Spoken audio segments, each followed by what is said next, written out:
Good morning. I'm Julio Melara, president of the Business Report, and we'd like to welcome you to Business Report's Intelligence Webcast.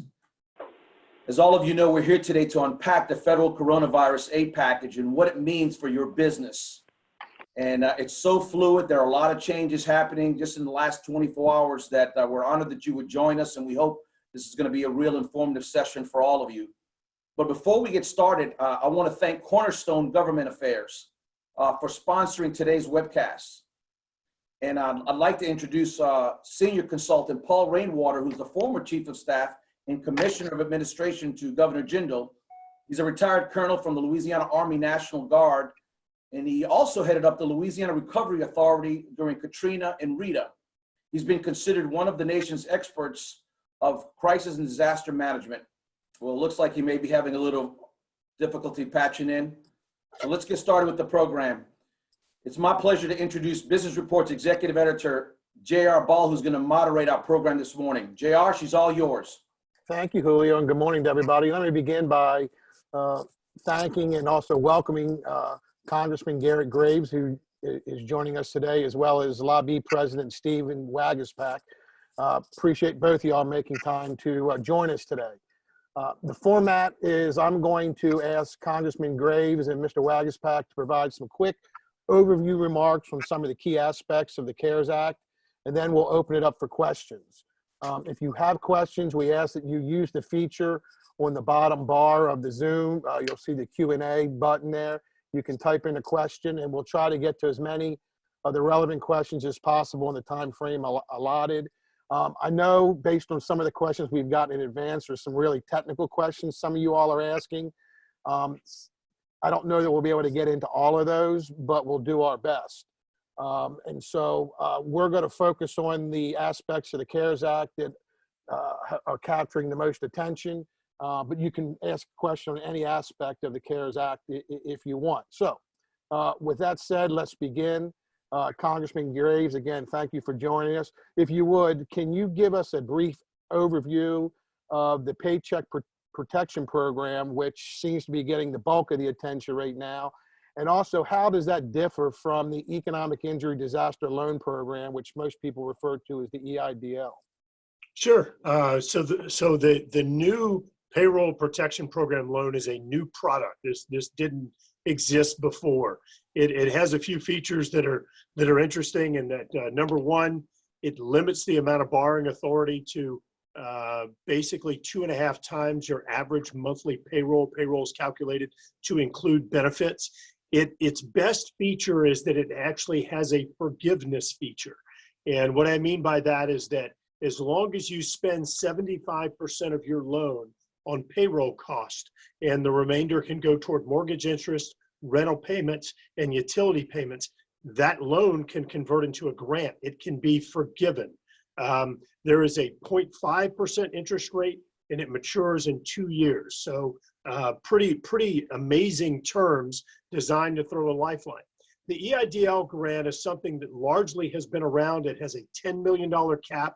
It has the ability to provide a short, quick injection of cash into businesses that need it. It has longer terms, and it has an interest rate generally of 3.75% for businesses and 2.75% for not-for-profits. So it has larger eligibility on the use of dollars. It is not forgivable and designed, again, more so for a little bit longer term bridge type function during a disaster need like this.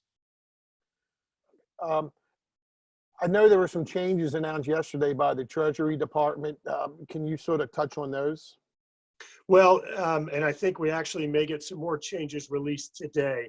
So under the law for the Payroll Protection Act loans, the Payroll Protection Program loans, the forgivable loans, the law said that the terms could be up to 10 years and could be up to 4%. The Treasury has exercised discretion, and I'd say significant discretion, rather than doing a 4% loan interest rate, they've brought it down to 0.5%. And rather than allowing for maturity or a term of 10 years, they've limited that to just 2. So those are two of the important features that they've announced. JR, I want to make mention of a couple of other things. Look, it is the intent that all federally backed banks and credit unions are going to be eligible here, or will be able to offer this product. We're not clear exactly which banks and credit unions are going to offer. This product does open up tomorrow. And if you simply do the math on this, I think there's going to be extraordinary demand. So one thing I would suggest to businesses, small businesses looking at using this product, I would urge you to engage your lender now. I would urge you to fill out your application now and to try and get in early for the hundreds of billions of dollars in resources that are going to be available. One of the questions we get is, can a business file for both EIDL and the PPP if it's not for the same purpose? So are you eligible for both? Yes, and you start getting into some weeds here, but you absolutely can. Where you start getting complicated is that if you get the EIDL loan and you use it for payroll, rent, utilities, or mortgage interest, that may prohibit you from getting forgiveness of the loan for the payroll protection program loan. So I would urge anyone that that wants to get the loan forgiveness to try to maximize that by focusing on your payroll cost with the payroll protection program loan and trying to focus on other costs with the EIDL loan. And Stephen, what do you say to banks who may be wary of participating due to some liability worries that have been expressed in the last day or so? Yeah, thanks, JR. I mean, let me step back for 1 second, just because I think Garrett made a ton of really good points there. But one thing that we've been advising businesses also on the ground is, if you apply for the EIDL, that's an application directly with the SBA on their website. During that application process, you may qualify for an upfront $10,000 grant. And Garrett's correct. If you get that grant and then you go and you apply at your local bank for a paycheck protection program, that grant will be taken out of your PPP if you've used those dollars for payroll, mortgage, rent, utilities. And so it will be offset from that. The concept of that is the program wasn't created for double dipping, for double paying for the same program. I think Congress recognized that there was a tremendous liquidity challenge in small businesses around the state, and they tried to get several different options for them. And so whether it's IEDL or PPP, either one, they're going to go towards the same end result. But back to your question, the banks, they're stepping up to do what's best for their community. And SBA has not traditionally, and Congress has not traditionally done a program like this through the local banks in a time of crisis. And we think it's an exciting concept that we want to maybe replicate again in the future. For that to happen, we need the banks to be willing participants, and they want to do what's right. Treasury did come in a little bit more narrow on some of the return rates than they were hoping for. But what I'm hearing right now from the banks is, despite that, they're absolutely willing to step up, do what's best for their community. They're ready to get that phone call from a small business owner in Louisiana right now. So we definitely urge everyone, if you're under 500 employees, absolutely reach out to your local lender right now and get the paperwork started as soon as you can. One question we seem to be getting a lot in various forms, and I'll just sort of try to lump them all together, is one, what are these funds available for nonprofits? And two, and again, I'm going to caution everybody who's listening, a lot of the answer here may be you need to consult somebody who, you may need to go into a deeper consultant here on some of these questions. But are nonprofits eligible, and what do you do about contract workers and contractors and part-time employees? So JR, the programs are available for nonprofits, so that is a yes, and it's probably more specific to say to C3 organizations. I'll give you an example. We at LABI, we are a C6, but we are a nonprofit, and we also have a C3, which is our foundation. And so technically, our foundation, should we wanted to apply, is eligible for the loan, yet we don't have payroll through our foundation, so there's no qualifying expenses. Our C6, which is also a nonprofit, is not eligible for that. And so, yes, nonprofits is kind of a loose term, and you're correct. You do need to follow your CPA's local guidance, but C3 nonprofits are eligible for these loans. And I would say that the PPP, the public-private partnership, the Paycheck Protection Program, that does begin on Friday, on tomorrow, for all businesses. And so we definitely want folks to go out there. If you are an independent contractor, there's a little bit of a delay in that application of a week, but still reach out to your lender as soon as you can. Okay, and again, just as a reminder, for the more technical questions, again, contact a CPA on that. I'm sure we'll get back to the Paycheck Protection Program because there's a lot of questions about that. But before we get too deep in that, I also want to make people aware of the Employee Retention Tax Credit, which creates a refundable payroll tax credit of 50% on wages paid to employees of companies. Congressman Graves, what can you add about that part of the CARES Act? Sure.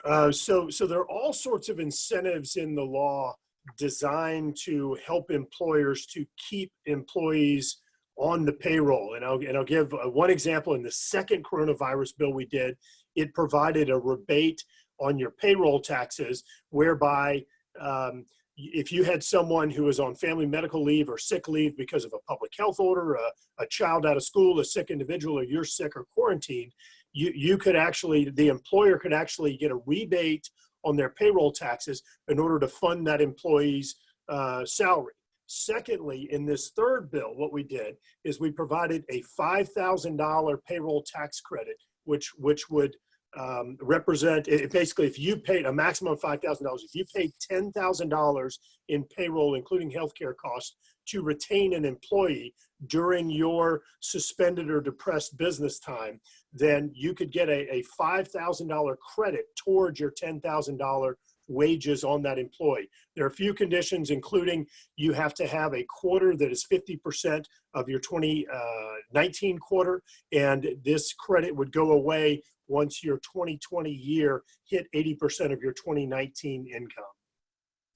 Okay.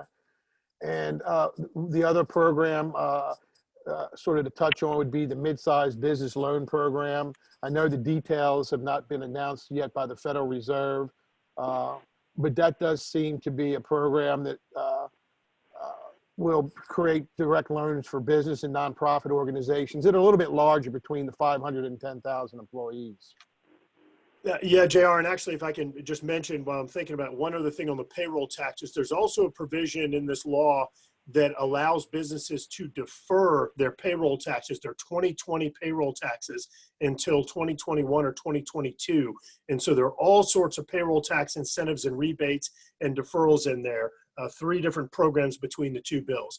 On the large businesses between 500 and 10,000, there was a lot of money that was included, but as you indicated, the Federal Reserve and Treasury are working to implement that. Basically, there's about $425 billion that is being provided for those businesses to get access to capital. These aren't bailouts. These are primarily loans that will be available, low and no interest loans available through the Federal Reserve. They've established 8 different lending institutions over the last few weeks and are moving forward on this very quickly. But we do expect more details to unfold on this program over the next few weeks. But the bottom line is it's designed to access capital at low to no interest rates for these larger businesses, larger employers. And JR, if I could just add a couple of points on one, going back to the employee retention tax credit, some of those small businesses are not going to have the capital. And as Garrett mentioned, you can withhold some of those payroll taxes. And also, in addition, if that's not enough, you can also, there's a Form 7200, Form 7200, that you can actually make a request to get an advance payment by the IRS to help comply with that. So that's another option available to businesses if they want to look that up. And on the mid-sized business lending program, we are hearing some of our larger companies, over 500 employees, who have some interest in it. Just as a little extra information, the interest rate's no more than 2%, so it's a pretty good interest rate there. There are limitations. There's no stock buybacks, no dividend payments. There's restrictions on the amount of comp you can offer and all that. And so going to Treasury as they flesh that out is an option for some of those larger companies that are looking for a low interest rate there. The other lending program that we probably should have brought up earlier during the paycheck protection portion is the one that the state rolled out yesterday. And we're just getting information on it, but the Department of Louisiana Economic Development has been working with the Bankers Association and the LPFA for the last week and a half or so, trying to put this together. And it's a pretty unique approach. The state is basically putting up $50 million into a total loan pool. And they're working with local banks through the Louisiana Bankers Association. And right now, I think there's about 30 or 40 banks that have signed up for that. And if you're a small business, you can go up, you can get a loan term of up to 5 years, and you can get loans up to $100,000 if you have less than 100 employees in your business. There's a 6-month deferral on payment, so for 6 months you're not making payments on that, and the interest rate is no more than 3.5%. This is a unique program the state's doing. We haven't seen anything like this before, and it's important to note that this does not conflict with the federal created programs, whether you're going IEDL or the Paycheck Protection Program. So if you're a small business and you reach out to your local lender and you make a decision that one of the federal offerings, the PPP or the IEDL, works for you, you can then, if you still need some assistance, go to the state loan portfolio guarantee program and supplement that without risking any duplication of benefits. So it's just an option out there the state's put forward, and we're urging folks to kind of go to the led.gov website right now as they roll out additional information on how to comply with that through your local bank. One other area to touch on, because most of the questions we're getting are all about the PPP and whatnot, but I did want to make sure we talked about the expansion of unemployment insurance under the CARES Act. There's the pandemic unemployment assistance, there's pandemic unemployment compensation, and the emergency unemployment compensation. Congressman Graves, can we get a quick overview on sort of that expansion of the unemployment offerings? Yeah, JR, this one is really generous, and in fact, maybe even too generous in some limited scenarios. But number one, what it does is it basically waives the first week exemption, meaning in many cases in the first week, laid off or furloughed or fired employees are not eligible. So it waives that. Secondly, the average unemployment insurance assistance in a week is about $247 in the state of Louisiana. This adds a $600 a week federal supplement. Thirdly, under the Louisiana rules, unemployment assistance is generally available for 12 weeks. This provides an additional 13 weeks of eligibility. Lastly, it expands eligibility to gig workers, to independent contractors, to self-employed, to not-for-profit employees, and to state and local government workers. So very expansive in terms of the changes, very generous in terms of the availability of dollars under this program. Hey, JR, if I could add something to that piece, and I think Congressman Graves framed that perfectly. I would say we're hearing from some employers who, they may be defined under the essential services exemption under the governor's stay-at-home executive order, and they're still operating. Whether you're in construction or something like that, you fall under essential services. And they may have jobs they still want to fill and provide, but their concern is that with this enhanced benefit that's being offered on the employment side, they're starting to hear some workers saying, well, I'm just going to go home and take that as compared to staying in this job that's needed to be filled since it's an essential service. Employers do have a right under that folks should know about. If an employer feels like they are still working today because they're a valid essential service, and they have an employee that has a job waiting for them, and that employee is choosing unemployment instead of the job, then the employer can reach out to the Louisiana Workforce Commission and they can file a form known as Form 77. And what that'll do is let the Workforce Commission know, say, hey, look, I have a job available for them. It's sitting there for them. They're choosing not to work. And that will push that employee back to their job as compared to taking the enhanced unemployment benefit, which may be more lucrative to them. Okay, thank you. And turning back, well, before we get to the PPP, I did have one question come in, and I'll throw it out to either one of y'all. And it's what is being done to assist upstream oil and gas? Can the SBA 7A loan limit be raised to 10 million until the end of 2020, which would allow many in the oil field to refinance assets as local banks are calling the notes on those companies? Thoughts? JR, the Paycheck Protection Program does have a $10 million cap. It's the EIDL that has the $2 million cap. So if that company is under 500 employees, they can qualify for the Paycheck Protection under the $10 million cap. Okay. And ahead, JR, a couple things there. So first of all, the SBA does have the ability to waive the $2 million cap on the EIDL if that company can demonstrate that they're a major employer for the region.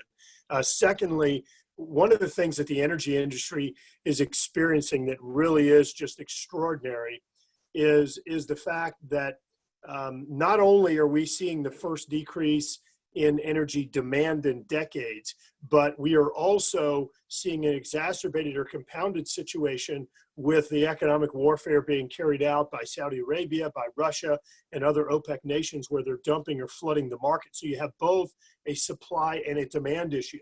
Good news is that we were able to delay some of the sales of the Strategic Petroleum Reserve oil. We're working right now on actually filling Strategic Petroleum Reserve and a number of other helpful items, including looking at royalty rates and other assistance to the energy industry, because this goes beyond, well, a huge economic impact on Louisiana and Louisiana employees or job availability. This is a big national security and energy security issue for the United States that really has significant implications if we don't get it right.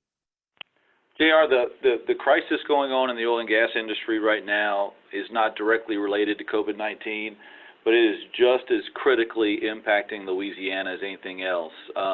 If I could just say, I mean, if you go back to, if you've lived in Louisiana your whole life, like most of us have, you remember the 80s as the dark period economically in oil and gas. Right now, we're at a worse spot than we were back then. It is literally that dire. When you have oil prices hanging around 20, gas prices hanging around $1.50, even during the darkest days of the 80s, when it got to the worst, I think around 1982, you still had dozens of wells operating in Louisiana. Right now, we're much, much below that. And so the feedback we're getting from the oil and gas side is the small business, the mid-sized business loans help to deal with the COVID crisis. They're going to do whatever they can to keep afloat, but they desperately need some relief on the supply side or the demand side. Because if you think about it, not only was the Russia-Saudi Arabia games hurting on the supply side on oil, but then you had the demand side go down with all the stay-at-home restrictions. No one's traveling, no one's flying, no one's using oil and gas. And so they got hit from both sides. And kind of the hidden secret in this whole economic challenge is how hard independent oil and gas is taking on the chin here in Louisiana. So we are definitely trying to send as many different program options to them as possible to keep them afloat to the summertime. Several questions on looking for some specifics on what, and this is in regard to the PPP, about what can go into calculating that average monthly payroll. I mean, obviously there's salary, but can other alternative compensations, whether it be vehicle leasings and reimbursements, can that be calculated, or is that a CPA question? Based on the guidance that's been issued so far, the calculation is 2.5 times your average payroll for the months of January and February. And that calculation is allowed to include benefits, but at this point, there's no guidance that we've seen that would allow those more expansive operating costs to be included.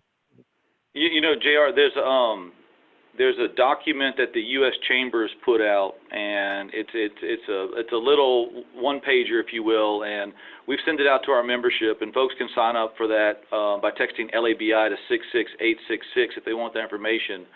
So your payroll costs for employers, it's salary, wages, commissions. It's the payment of a cash tip or equivalent.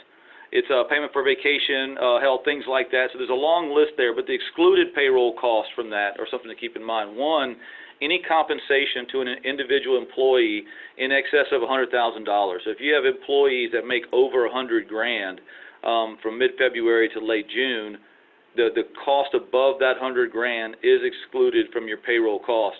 And your payroll taxes and income taxes are also an excluded cost. There's probably some other things in there, but those are the two main ones we're trying to make folks alert to. And again, as you go through the loan process with your local bank, that application will help walk you through some of this analysis. And JR, let me clarify one thing if I can. The calculation on the 2.5 times your average monthly payroll, it depends on when your business was established. For longer term businesses, it's actually a year average from April of last year until the end of March this year. But then for newer businesses, it's January and February of 2020. Okay. And then a 2.5 times multiple. Okay. And I guess being that we're in Baton Rouge, where they're home of state government, you might also get this if you're in DC on the Beltway, is can lobbying firms participate? So what are the regulations for firms that primarily are doing lobbying? Can they get in on some of this money? On the EIDL, no, they're not eligible into the EIDL program. There's a list of restrictions. On the PPP program, I believe that they would be eligible there. We've looked through that, JR, and I think there are limitations for most of the loan options on lobbying firms. There's some discrepancy as to whether chambers, economic development groups, whether a state chamber like us or a local chamber in Louisiana, or you also have EDOs, BRAC, Geno Inc., others who are more economic development focused, but also have some advocacy windows. There's a question as to how do you define groups like that. Thus far, I think the department has taken a cautious approach on that, but we're watching guidance on that. But our gut right now is not. No, the answer is going to be no. Okay. And speaking on the guidance, keep getting questions about, can the PPP be used to pay 1099 contractors? Yes. That was simple enough. Now, I would tell you this, though, JR, when it comes to the application period for the PPP, tomorrow on Friday, that is the day where if you're a small business or a sole proprietorship, that's when the lending is unlocked for those two entities. A week from tomorrow, April 10th, that's when independent contractors, self-employed individuals, that's when they can come in and those applications can be processed. We would still urge every business entity, no matter where you're defined, reach out now, get in that pipeline, but there is a week delay from the regs for those different business entities. Yeah, Jared, let me clarify something on that question. If could a company pay a 1099 contractor with PPP funds? Yes, but that wouldn't be considered part of their payroll. I think what Wags was answering was whether a 1099 contract employee could apply, and the answer to that is absolutely. But if a company is paying 1099 contractors, that would not be considered part of their payroll cost. It could be forgiven. Okay. And we'll finish up with one more of these sort of inside baseball questions, asking about W-9 individuals who's had their work hours cut. Are there any programs available to help such individuals? So a few things, depending on the conditions under which they were cut, they actually could be eligible for unemployment assistance in some cases. And then again, some of the loan options are opened up to them as well. And let's keep in mind, I mean, in addition to the EIDL and the PPP, you have emergency bridge loans and other options through the SBA also. And then we haven't talked about it, but something else to keep in mind is the payments that are the economic relief payments from the IRS, $1,200 per adult, $500 per dependent child. So there'll also be that injection. And good news that the IRS or the Department of Treasury just announced yesterday afternoon that seniors or retirees on Social Security will no longer have to file anything to become eligible or to receive their assistance there. And was there clarity on that, speaking on that? I'd read yesterday there was some concern about what do you do with dependents who are over the age of 17, where they would still qualify as being part of your children as part of the additional payment beyond the frontline individual. Yeah, the read we got back from the IRS was that 17 and below, dependents 17 and below would be able to, would make the parents eligible for the $500 payment, but those 18 and above would not count toward it. So let that be a message out there for you 25-year-olds still living with your parents. It's time to get out of there. Well, there's one with a 20-year-old at home and a child who just turned 18 last month. I'm getting hammered twice on this one, so I feel the pain. On the PPP, one of the concerns has been, look, there's ultimately a pile of money that sits there, and what happens when that money runs out? Fueling that concern on top of that is the way the law was written. Larger companies, for example, like hotel chains, if you can sit there and say, well, I've got 1,000 hotels around the world or the country, but all of them employ under 500 people, they're then eligible for this. So there's some concern that the money's going to run out before, fairly quickly. Well, two things. Number one, as long as it's just you and I talking, JR, and nobody else is listening, I tried to kind of message earlier that when you do the math and when you look at the number of people that are interested in this program, you could see where even the hundreds of billions of dollars we've provided could be oversubscribed. And so, again, since it's just you and I talking, I am going to say that I would strongly urge that anyone move quickly on this, engage your lender as quickly as possible, find out if your local lender or bank is offering this new PPP product, and if they are, have your application prepared today, have it submitted tomorrow, and get in early. Secondly, in regard to the hotel, actually, if you have multiple locations, but you're still controlled by a single entity, the 500 employee limit still does apply. So I would expect that a lot of these larger businesses would be ineligible. There's small exceptions for certain food service entities that may have multiple locations, but otherwise these large entities are not going to be eligible. There's a Code of Federal Regulation, Title 13, 121.103 or 103.121 that describes affiliation and control issues. And so that describes the conditions under which these multi-location entities may or may not be eligible. Okay. JR, to add, Garrett's 100% right on that. There's a NAICS code, 72, that qualifies that food service piece.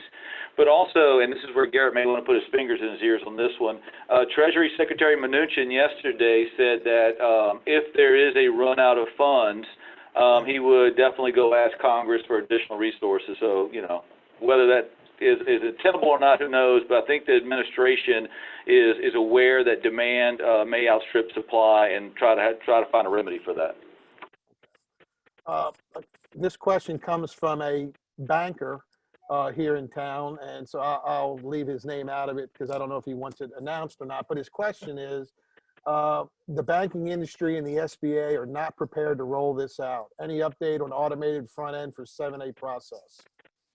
So anyway, he basically, and this individual runs a regional bank here in town. His basic position is he fears that really, despite this thing kicking off on Friday, that sort of the back end operation is not ready to go. JR, I'll say there's two different entities. The IEDL, where you go directly to the SBA.gov website. We are hearing from our members frustration dealing with that, backlog, et cetera. So that is accurate on the SBA front. We're hearing that from our members.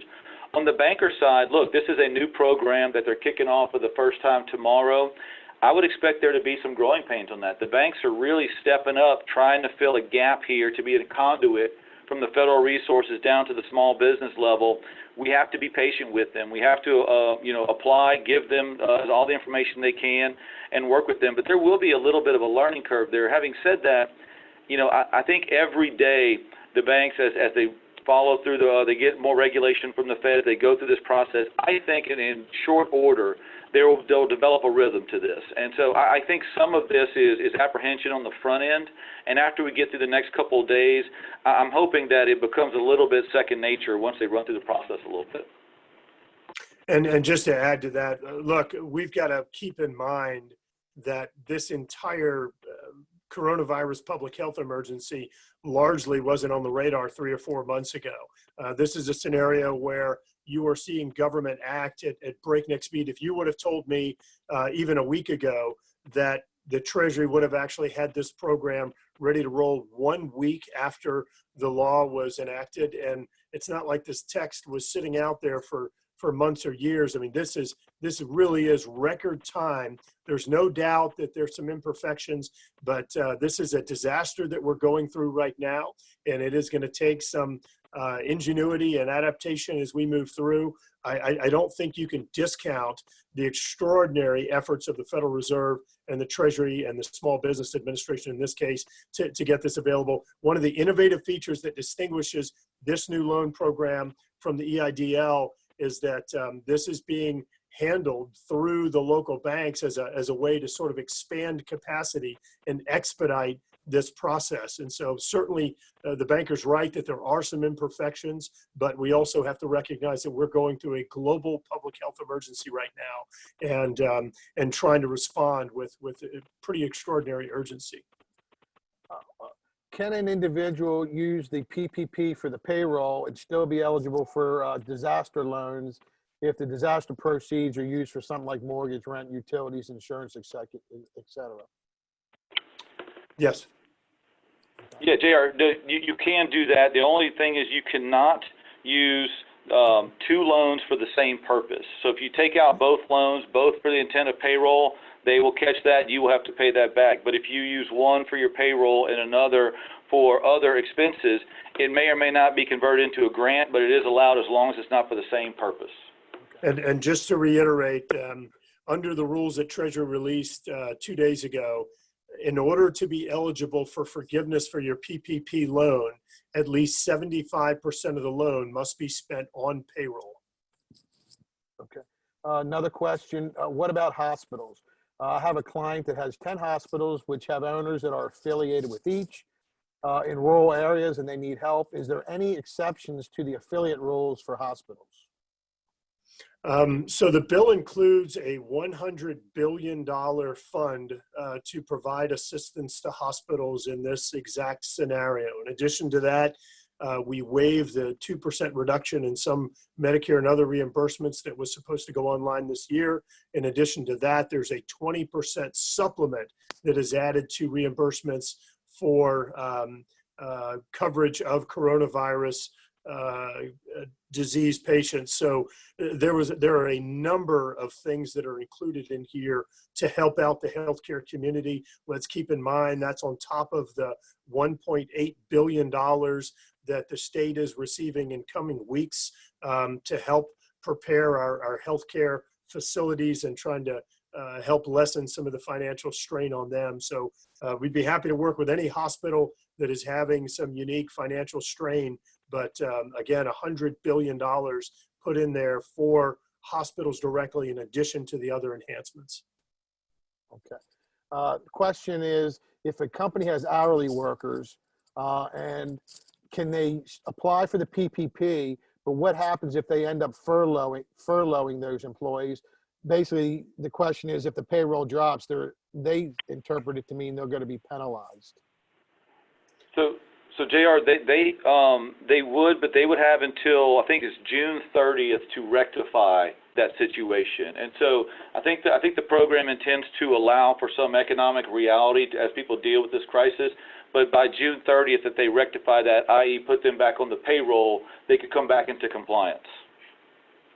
And Garrett, I mean, that's my understanding. I don't know if you agree with that or not. No, that's my recollection as well, is that it doesn't require your immediate coming back up to pre-coronavirus levels, that you did have time you did have time to help to right size and get yourself back in employee retention numbers comparable to what you were doing before.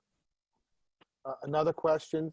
The PPP program refers to rent and utilities being included in the forgiveness calculation, but they aren't included in the loan cap. Can you please explain? Well, keep in mind that this is not designed to provide long-term. This is long-term relief.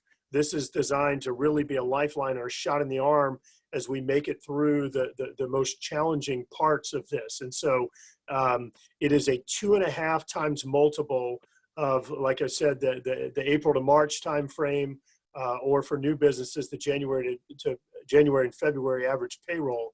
And so it's not designed to be, to get everybody back to 100%. It's not designed to be a long-term recovery. It's really designed to provide some bridge funding through this most challenging time. But the other thing is, there are a number of other enhancements that are in the legislation we covered earlier, including a 1-year deferral on your payroll taxes, then giving you 2 years to pay those, the employee retention tax credit, and a number of other incentives in there for businesses and trying to help folks through these tough times. Getting questions about how it might apply with internships, and there wasn't really so much a specific question as that, with a lot of LSU students and other college students in Baton Rouge, what might be the impact as it relates to various internship programs and how that might impact through any of these programs? Well, the payroll cost calculation is for FTE, full-time equivalent. So I guess if the question is, do interns qualify for that? I think those situations are probably rare that you have a paid intern coming in partially, but in those situations, I'm not sure they would. As far as going forward, the impact on whether businesses or others will have the capacity or ability to sponsor some of these internship programs, I think there's a valid concern of what the economic reality looks like for that on the back end. Okay. Let's see. Well, I'm trying to find one that's not very specific to an individual company. What relief is available for independent contractors that have no employees but facing reduced work demand? So there are a number of options. We spoke earlier, JR, about how independent contractors, the unemployment assistance is opened up to them. Secondly, as Wags noted earlier, the PPP program is opened up, and independent contractors are eligible to apply for assistance there as well. So, and then you still do have the EIDL and other programs and emergency bridge loan programs that are available. And I think they also, in addition to all of that, would be able to apply to that newly created state loan guarantee program that was rolled out by LED yesterday. All right, this is one wanting some clarification on who is an agent under the PPP. They're saying, are they referring to an agent in terms of an agent for the lender or agent for the business completing the application? It seems to state an agent cannot be compensated by the applicant. Can you give us any intent behind this rule? So I was just sort of muddling through that question. It seems like the basic gist of the question would be the way the legislation is written, it would appear to be saying that an agent cannot be compensated by the applicant. And if that's true, does that in any way prohibit firms from being paid by existing clients because they're considered an agent solely because they assisted clients with other provisions of the CARES Act? That may be a little bit too complicated. I don't know if I know how to simplify that. Well, so let's keep in mind that the guidance by Treasury was just issued 2 days ago. And in that guidance, what it says is that there's a certain percentage, and there are different tier percentages that the loan servicer, the originator, the banks are eligible to recoup for their expenses. It also says that that agents are able to collect a certain percentage of the bank's servicing fees, and it prohibits an applicant from paying an agent, or I guess prohibits an agent from collecting funds from an applicant. Look, this is a big question. We spent a good bit of time on the phone yesterday with some of the finance officials going through. Treasury is supposed to be issuing some clarifying guidance today on a few items. This is one of the things that we've asked them to clarify, just to help provide more guidance to folks, because we certainly don't want folks running afoul of some of these rules. But I'll say it again, as it is currently written, the way it works is that there is a certain servicing percentage that banks or lenders are eligible to recoup in cost. And then any agent or someone who helps to prepare the application would then be eligible for a percentage of the servicing fee that a bank gets, rather than some type of independent percentage that's separate from that of a lender. Okay. A question about if banks can start putting in their applications in at midnight, and when will the SBA portal officially open?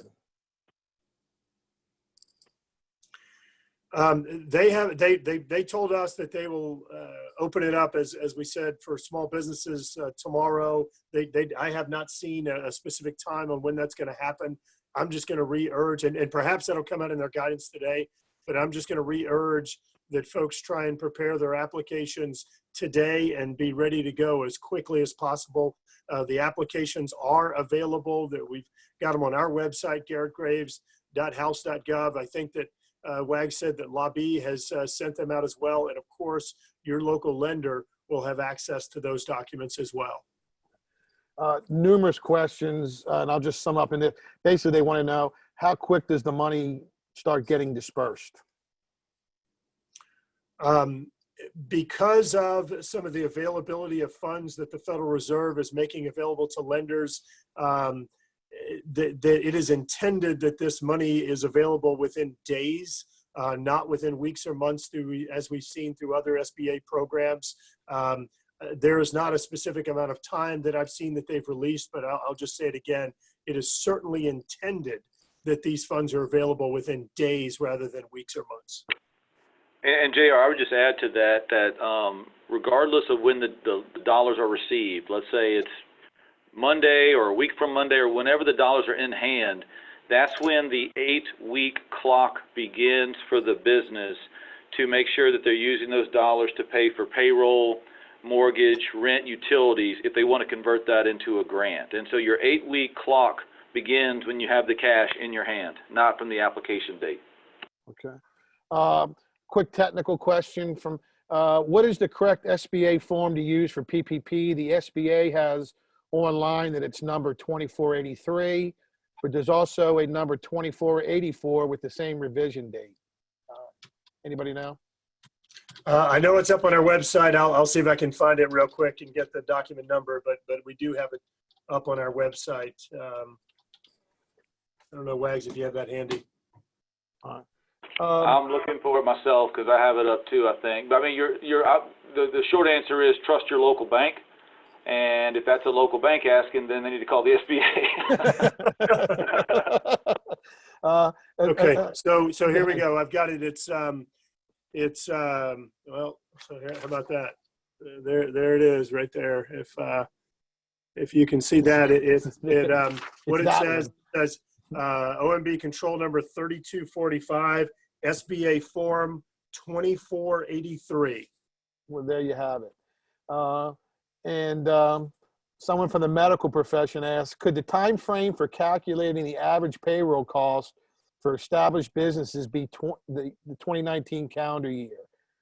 It seems to, and he was asking a question about attaching an application, which I'm not going to pull up on my phone right now, but I guess the question really is, what's the time frame for establishing the average payroll cost for an entity? It depends on whether you're established business or a new business. For new businesses, this would be an established business. established business. It is April of last year through March of this year, as I recall. Okay. I know we're starting to wind down on time. I did want to ask this question. And look, let me be clear, because I've gotten over 260 questions from people. Obviously, we're not going to be able to get to all of them. 2 points I want to make. One, we are recording this, and we will have this up online sometime later today. But I also wanted to talk about, there's already talk of another stimulus package coming down the pipe at some point, probably one that would focus on infrastructure. Congressman Gray, can you give us a talk of what the time frame would be, what might be the emphasis of that next wave of stimulus? Sure. JR, first, I think it's important to note that the bill that the president signed into law on Friday is actually the third piece of legislation related to coronavirus.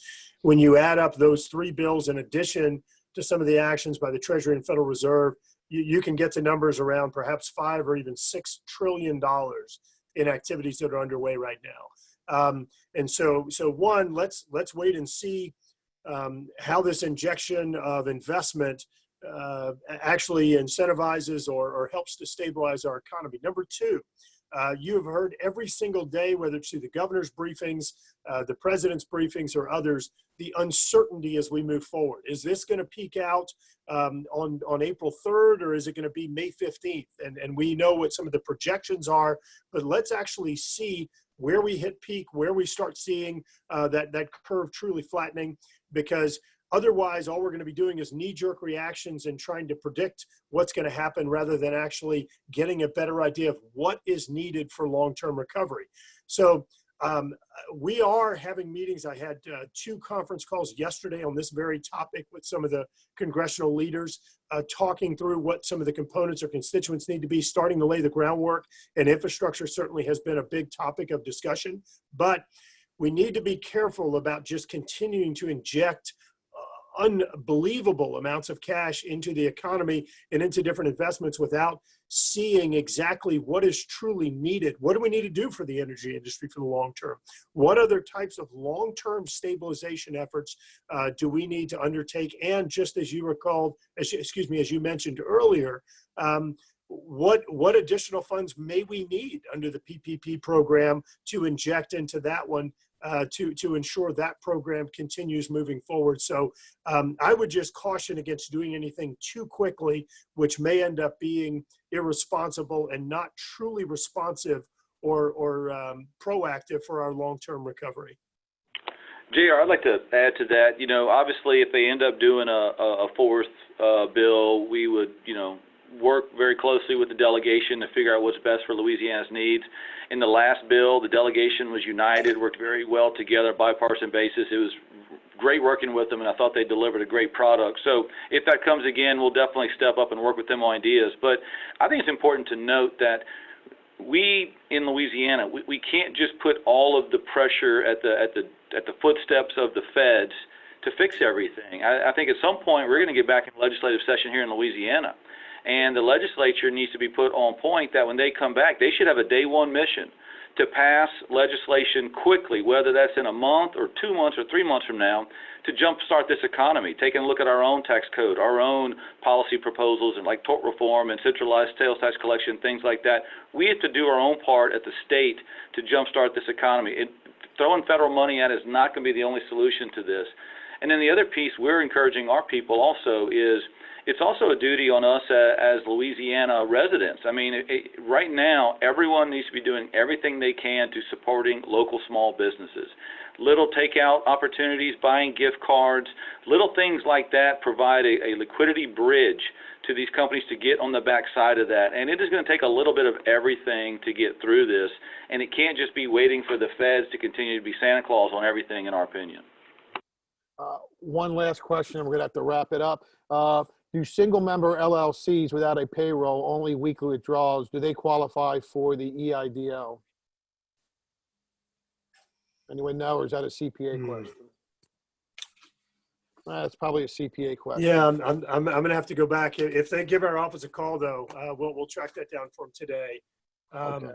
That one may be tough, but if they want to give our office a call, 225-442-1731. Leave it to me to pick a question at the end where we didn't know the answer. So God bless me. No problem. So look, I do want to thank, we had some technical issues earlier on getting Paul Rainwater from Cornerstone. And look, this has been fantastic. But Cornerstone's the one who's made this possible. So I do want to get Paul Rainwater on the phone. And thank you, Paul, for making this possible. Well, thank you for joining us. Absolutely, JR, and thanks for moderating. And to my former colleagues, Congressman Grave and Stephen Waguespack, you guys are doing a great job. And I want to thank everybody on the phone because you're the people with the courage to have your own businesses, and you're the lifeblood of our community and state. Cornerstone's working with members of Congress on both sides of the aisle, with Governor Edwards, Mayor Cantrell, and Trump administration officials to help people through a very challenging time. If you have questions, just give us a call or look at our website at www.cgagroup.com, and appreciate everything you do. Okay, thank you for that, Paul. And I will say the legislative digest that y'all put out every day, both at the federal and state level, are invaluable. It's got some really good stuff in there. Before we wrap up, Congressman Graves, Stephen, any final thoughts as we wind this one down? Wags, you want to go ahead? Yeah, JR, I would say, first of all, thank you to you and the business report for putting this together. Thank you to Cornerstone, a great operation for sponsoring this. These types of discussions are important to educate everyone and to give them the guidance to go through these uncharted waters. We at LABI, we're going to send out every single day an update with all the latest information as regulations change, as guidance changes. We try to put it all in a very digestible way to our members. And so if you're not subscribed to the daily report, AM and PM report, you should do that. But you should also sign up for our daily newsletter. Doesn't matter if you're a LABI member or not. Text LABI to 66866, and we'll be glad to sign you up there. And then lastly, just from my friend and Congressman Graves there, we worked very closely over the last couple of weeks with the entire Louisiana congressional delegation, and I got to tell you, our entire board was very impressed with how hard they worked to put this together. And so they were great partners on that, and we appreciate the effort they do up there in Washington. Yeah, thanks. And Wags, thank you. And always enjoy that working relationship. In fact, Steve Scalise just called me as we were doing this. JR, I want to thank you and Julio and Rolf and all the folks at Business Report who helped put this together, and all the folks at Cornerstone for helping us to have the venue to connect with people, to share information. The legislation we've done so far, the 3 bills, look, there are a number of tools in there. Everything from waiving retirement, early penalty withdrawal, to eliminating the required distribution of retirement accounts, as was in place previously, expanding telehealth and telemedicine services, expanding over-the-counter medicine access through your healthcare savings account, delaying payroll taxes, carry back losses from 2018, 19, and 20 for 5 years, giving you access to more capital in the short term, student loan deferrals and interest reductions. All sorts of things are available, all sorts of tools. But most importantly, look, this is a really hard time for Louisiana and globally. This is different than a hurricane where your neighbors in Texas and others come in and help us out because they weren't impacted. This is a global public health emergency, but in Louisiana, we've been through the hurricanes, the floods, the oil spills, and other disasters. We're an incredibly adaptive, really innovative and resilient people. And I am confident that we are going to come out of this stronger. We've got to, as Wag said earlier, we've got to look at one another. We've got to look at our state, local, and federal government resources, and we're gonna have to all work together collectively. But I am confident that just like we have been practiced through other disaster experiences, we're gonna come out of this thing. We're taking some of the necessary steps right now in order to ensure our long-term resiliency and success.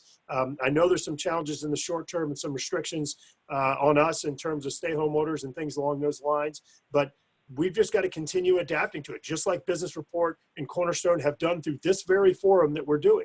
Adapt, and overcome. And I'll say it again, I'm confident that as we move forward, some of the medical studies show that heat and humidity help to depress transmission. And for once in my life, I think I'm actually going to be happy to see those two come. No question. And look, to those who are out there, there were an awful lot of technical questions that you all want answers to. On the fly, I know we've already talked about, we will do another one of these webcasts, perhaps as soon as next week, where we will get people who can kind of get more into the weeds on some of this legislation, as you're getting into some very specific questions. And I apologize to the hundreds of people who submitted questions that we did not get to. The one thing I will say is that this event, we did record it. We will have it on our website, and we will release it through Daily Report once the thing gets done processing. We'll make it available to anybody who wants it, because there really was some great information here, but I know we were moving pretty quickly, so it would be worth listening to again to get some of the details that both Congressman Graves and Stephen brought out here today. But I do want to, before we sign off, I want to give sort of the Pez salute from Jerry Seinfeld to both Congressman Graves and Stephen for your insights. I know the audience was able to get some really valuable information from this today. So thank you to you both. Also want to thank Cornerstone for sponsoring this event and making it possible. And finally, I want to thank everybody. There were, I think at some point, over 1,200 people that were in our cyber audience. It may have been higher than that at one time, but you guys took the time to join us this morning, and it is greatly appreciated. And with that, I say thank you. This will bring our webcast sponsored by Cornerstone to a close. So everybody have a great day and wash your hands. Thank you. Thanks, JR. Thank you again. Appreciate it. Thank you, guys. Appreciate it.